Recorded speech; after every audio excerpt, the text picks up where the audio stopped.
2019 সালের 26শে মার্চ মঙ্গলবার হলে 2022 সালের 26শে মার্চ কী বার হবে?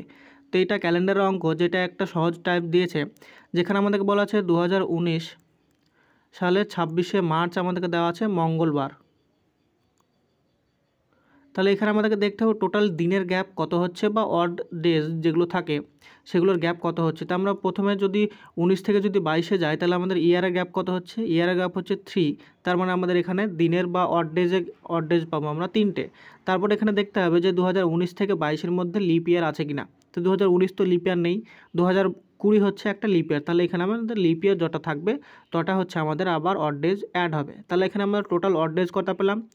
3 যেটা পেলাম সেটা হচ্ছে টোটাল আমাদের ইয়ারের গ্যাপ। 19 থেকে 22 মানে হচ্ছে 3 ইয়ারের গ্যাপ হচ্ছে, আর প্লাস তার সাথে আমাদেরকে টোটাল লিপ ইয়ার কটা থাকে সেটা ক্যালকুলেশন করতে হয়। তাহলে টোটাল আমরা অড ডেজ পেয়ে গেলাম চারটে।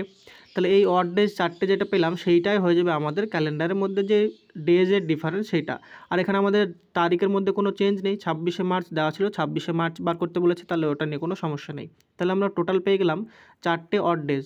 এবার 4টে অড ডেজ মানে কী হবে? আমাদের মঙ্গলবার থেকে 4 দিন আগে যাবে। তাহলে মঙ্গলবার থেকে যদি 4 দিন আগে যায়, তাহলে এটা আমরা কী পেয়ে যাবো? এটা পেয়ে যাবো শনিবার।